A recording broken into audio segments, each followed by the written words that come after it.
Well, the usual problem of market research is that we usually ask people what their usual brand is.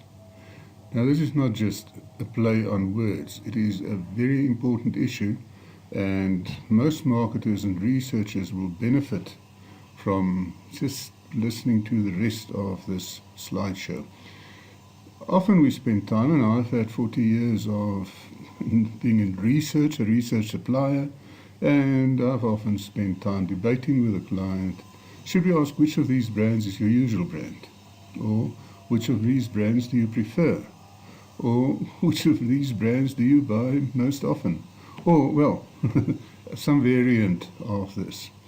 And obviously, depending on which one we ask, we might get different brands being elected, different results. But that is not the problem. The problem is that when we then analyze them, we have crosstabs, tables, charts, and we then call them a brand A user, depending on what the answer was to one of these questions. This actually implies a brand loyalty that probably does not exist. It sounds as if we are saying that the users of brand A, the people that gave brand A as their answer, will choose brand A all of the time and is a loyal user. That is obviously rubbish. One of the guys that taught me the most about advertising research, market research, is Gordon Brown. He's the founder of Millard Brown, which is still the largest advertising testing company in the world. He he did explain how advertising should not be evaluated in terms of the consumer consuming it when he sits in front of a TV or when he sits in front of, or when he's reading a newspaper, but should be explained about what its effect is when he is in front of the shelf choosing a brand. Gordon's explanation is still used today. It is now commonly called brand presence, and it works. It is 40 years later. Now, we need to consider consumer behavior when we do research. Sounds simple? Well, it's not as simple as that. What I'm going to show you is a video clip by Neurons Inc., Thomas Ramsoy's crowd. And what they did is they gave a shopper EEG, stuff that reads your brain waves, and they put an eye tracker on their eyes which recorded where the shopper is looking. You'll see on this video two lines. The one line is the cognitive load. It represents the total amount of mental effort being applied in the working memory, and this is a construct that has important implications for emotions, learning, and memory. Cognitive load is just the amount of thinking that is really happening. The other line is motivation. It's the unconscious motivation to either approach or avoid. Now, that's a psychological term. We always apply it to examples of snakes or bears or things that you should approach or avoid. That is a great over expression of what this is about.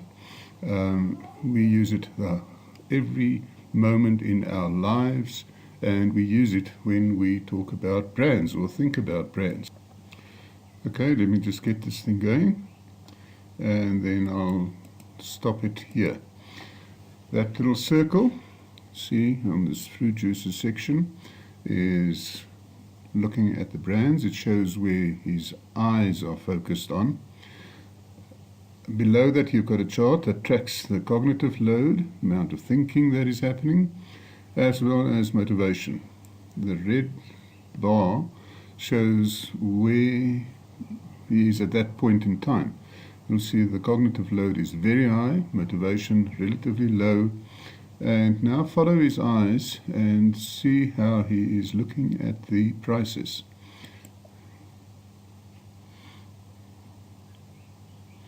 Well, the brands. He's comparing brands. decides what he wants. Look at this one. He's focused on the top brand and buys it. So you can see that in the shopping there's a lot of comparisons that happen. Here he's walking past the meat counter and really he's not interested in buying meat, but there's a still amount of information that he is absorbing. Okay, now let's look at normal consumer research. What we did was a brand loyalty and pricing trade-off analysis. Here's a very nice quote from Anonymous. There is no loyalty that a sense-off offer cannot beat. Remember, we started off saying that when we deal with usual brands, we're making the assumption that people will be loyal to that brand come what may. This is an example of SA beer. We had a very small sample. We started all brands at the same price and asked them which one they would buy. And then we increased the price of the chosen brand and said which one would you buy, and so on and so forth. Now, what we're really doing is we were increasing the stress levels. In a different talk, I will show you some of the neuroscience behind what happens when you are negotiating price. In this case, what we were trying to do was to get to the demand curve. Okay, the output from that price trade-off is a demand curve. Here is the demand curve for Heineken. And remember, there are two forms of the demand curve. The one is the percentage of the respondents that said they would buy Heineken if it was at price level 1, if it's at price level 2, etc., etc. Now, we also know how much they normally buy, so we can multiply them by their volume, and you will see that Heineken has a lighter user than average, but there you get the volume demand curve, which is what is normally shown in economic demand curves. Note there is a difference between the economic demand curves and the marketing demand curves. Marketing demand curves work on brands, whereas the economic demand curves work on the categories. Again, that is subject for another talk. The first point on this demand curve shows what happens when all the brands are selling at level 1. In this case, that was 50 Rand per carry pack. So if everything sold at the same price, 38% of the respondents would have bought Heineken. However, if the price of Heineken is increased by 5 Rand, which is level 2, and the price of all the other brands remain at 50, then 24% of the respondents would remain loyal and still buy Heineken. 14% of the people that bought Heineken before will now buy a different brand.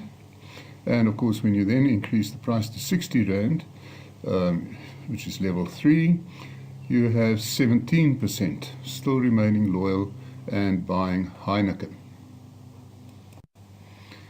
And this brings us back to what this talk is all about. What is the difference between asking people for the usual brand versus doing a price trade-off, increasing the stress levels for the purchases of these brands? Well, the blue bar shows you the percentage of our respondents that go for each of the brands that this is my usual brand. When we then said, well, which one would you buy if they all sold at 50 Rand per carry pack, suddenly we get the results in the yellow bar. I assume that's yellow and not brown. You'll see that for Heineken, just over 30% said it's their usual brand, but if it sells at the same price as everything else, and everything else at the same price as it, then it'll get 38% as shown by the demand curve. Look at the difference. Well, it's about a 6%, percentage of respondents difference.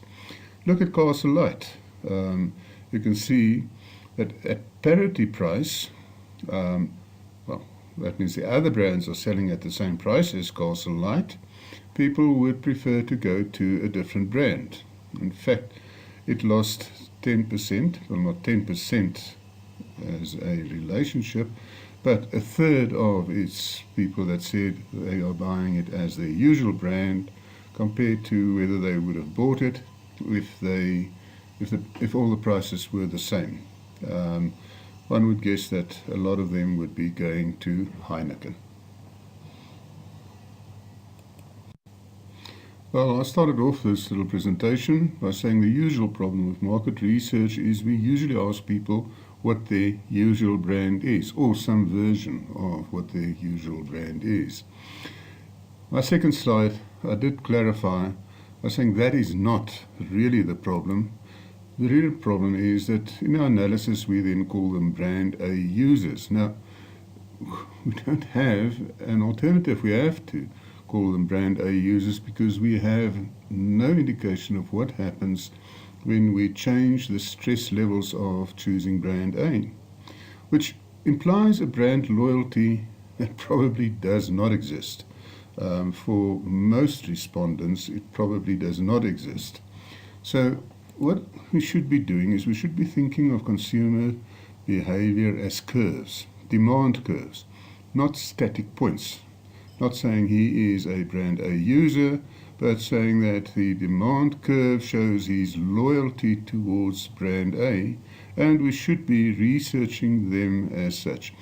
I will be doing a number of these short presentations just explaining the benefits of using demand curves when we do research and in our strategic orientation towards brands. Thank you.